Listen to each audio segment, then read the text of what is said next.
Liga Premier Inggris di akhir pekan ini akan menyajikan big match, pertandingan yang ditunggu-tunggu. Pertemuan antara dua tim yang punya kepentingan berbeda, yaitu Manchester City menghadapi Chelsea.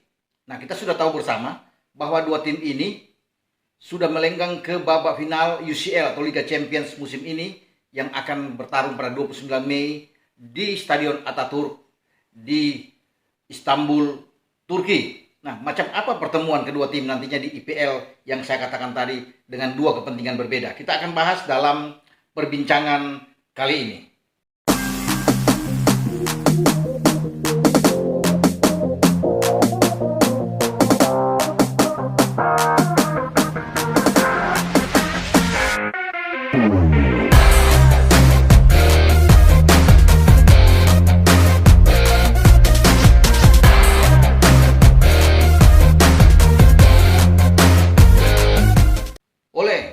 Bertemu kembali dengan saya, Ropan, dan saya akan berbicara tentang duel sengit ya, yang tentunya dua-dua saya sudah katakan punya kepentingan ya. Manchester City dan Chelsea, dua tim yang akhir-akhir ini sangat disorot, dua tim yang sudah mengharumkan nama Inggris di percaturan sepak bola Liga Champions atau di daratan Eropa pada musim ini, ketika dua-duanya menempatkan diri di partai puncak babak final Liga Champions 2020-2021 di Istanbul, Turki nantinya. Chelsea mengalahkan Madrid kemarin dalam dua leg, mereka tidak terkalahkan 1-1 di Alfredo Di Stefano Stadium dan kemudian memenangkan pertandingan 2-0 di Stamford Bridge. Sementara Manchester City juga memenangkan dua leg bahkan dengan sempurna, menang 2-1 di Parc des Princes di Paris lawan PSG dan menang 2-0 ketika menjamu PSG di Etihad, di markas mereka. Nah, pada akhir pekan ini di IPL itu akan tersaji pertandingan yang sangat menentukan, terutama buat Manchester City. Mereka butuh menang untuk bisa mengunci gelar. Kalau mereka menang melawan Chelsea, mereka bisa memastikan diri menjadi juara. Kalau pertandingan nantinya saat MU bertandang ke Villa Park menghadapi Aston Villa itu kalah dari Aston Villa, bahkan dengan imbang pun ini dapat dipastikan bahwa City bisa menjadi juara, walaupun MU memiliki satu pertandingan sisa ya. Tapi pertandingan berikut itu sangat keras bagi MU. Mereka juga akan berhadapan dengan Liverpool dan terakhir mereka akan ke Wolves. Ini agak sulit, tapi kalau bisa melihat bagaimana mereka harus bertarung ya. Dan khusus untuk Chelsea punya kepentingan juga. Chelsea ada di posisi keempat saat ini dan mereka harus tetap ada di zona Champions. Ya, kenapa? Karena walaupun mereka ke final, kan belum tentu, kita belum bisa menentukan hasil akhir di Istanbul yang pada tanggal 29 Mei mendatang. Mereka harus bisa mengamankan pertandingan ini. Kalau mereka bisa memenangkan pertandingan di Etihad pada hari Sabtu nanti ini akan membuat posisi mereka semakin kuat karena mereka hanya unggul 3 poin di atas West Ham United, sesama klub London, 5 poin di atas Spurs dan 7 poin di atas Liverpool. Memang segala sesuatu masih bisa berubah ya. Pertarungan di menit-menit akhir bisa terjadi, tapi kalau mereka menang melawan City, ini akan punya kekuatan tersendiri karena Chelsea ini akan memainkan 4 pertandingan krusial yang sangat berat, menurut saya berat di IPL. Setelah ini mereka akan dengan Arsenal, kemudian dengan Leicester. Ini berat semua. Dan terakhir mereka harus ke Villa Park menghadapi Aston Villa. Semua pertandingan ini pertandingan yang menegangkan. Kalau sampai mereka kalah dari City, bukan tidak mungkin West Ham atau Spurs akan menekan mereka dan terus akan memberikan tekanan yang luar biasa terhadap pasukan Thomas Tuchel itu yang saya katakan bahwa mereka tidak boleh kehilangan poin saat bertandang ke Etihad ya. Pertarungan yang tentunya berat, tetapi segala sesuatu bisa mereka lakukan kalau melihat penampilan progres mereka bagus akhir-akhir ini, terutama bagaimana mereka mampu mengalahkan Manchester City di semifinal Piala FA dengan 1-0 pada musim ini. Artinya dari head to head dengan Pep antara Tuchel ini sudah diputusin oleh Tuchel ketika dia datang dari PSG menangani Chelsea. Karena sebelumnya kalau kita compare pertarungan antara Pep dan Tuchel ini, saat keduanya ada di Jerman, Pep menangani saat itu Bayern Munchen dan Tuchel masih menangani Mainz sebelum dia pindah di 2014-2015 menangani Dortmund. Itu dalam 5 pertemuan di Bundesliga, Tuchel kalah, artinya cuma 1 kali imbang, 4 kali kalah. 2 diantaranya kalah ketika menangani Mainz. Ya, setelah dikalahin Mainz ada 2 kekalahan dengan Borussia Dortmund dan ada 1 hasil imbang. Nah, satu-satunya kemenangan ketika dia datang ke Chelsea di Piala FA kemarin. Jadi rangkaian hasil buruk bagi Tuchel itu sudah dipatahkan dengan kemenangan dari tim pasukan Pep, dan itu kekalahan Pep pertama dari Tuchel. Nantinya ini adalah pertemuan mereka kedua di IPL ya.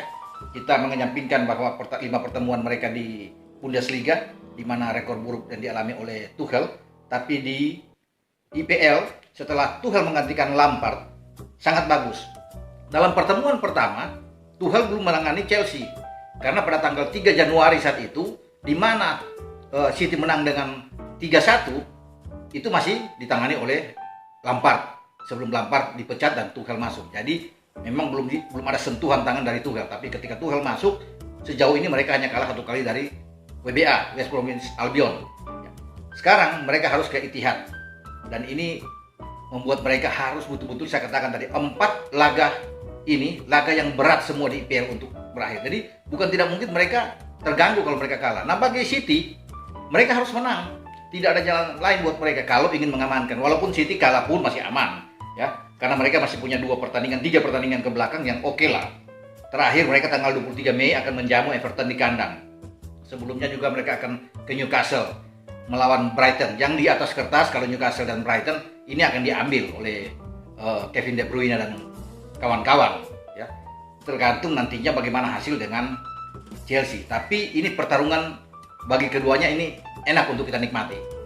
Pasti Pep nggak mau kalah, Tuchel juga nggak mau kalah, karena dua-dua punya kepentingan dan harus 3 poin.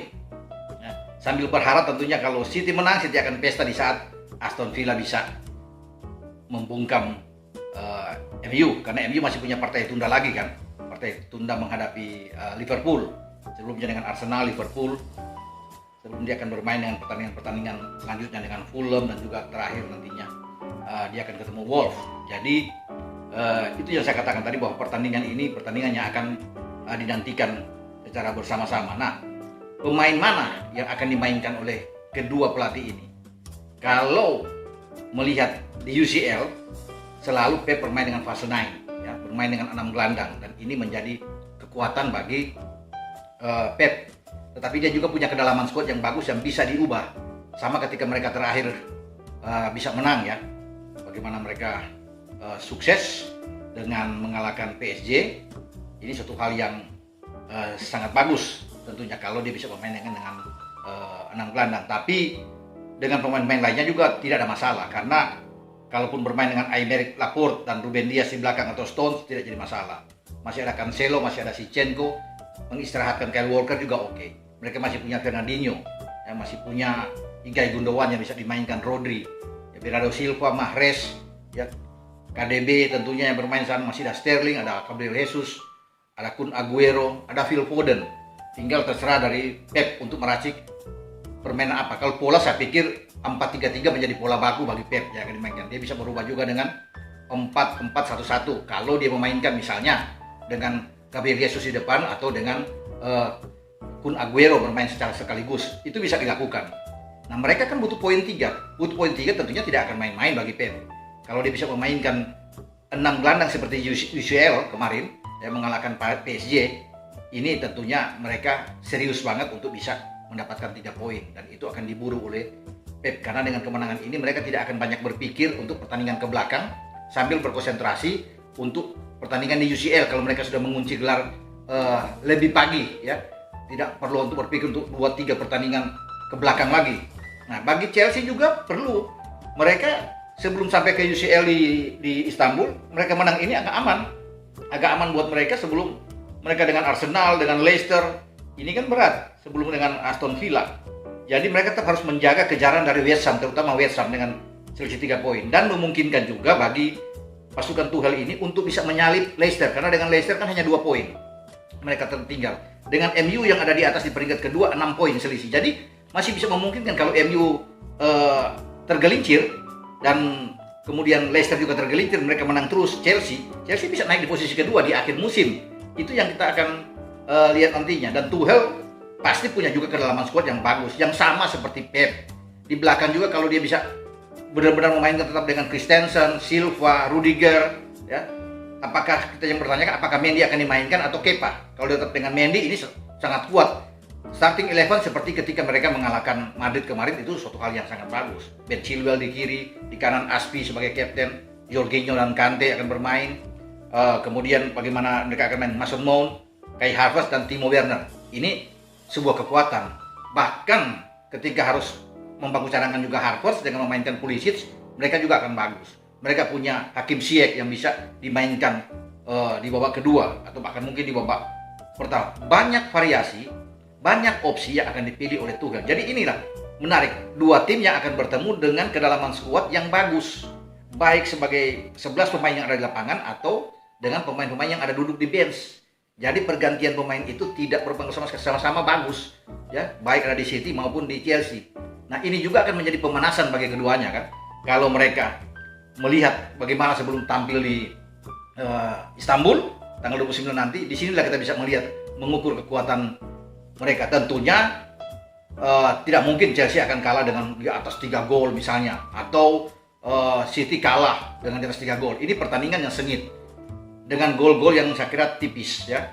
Mungkin hasil akhir bisa 1-0, 2-1, bahkan juga bisa imbang kalau bisa melihat dari pertarungan kedua tim yang secara kualitas sama, juga bagaimana dengan materi pemain yang sama di semua lini.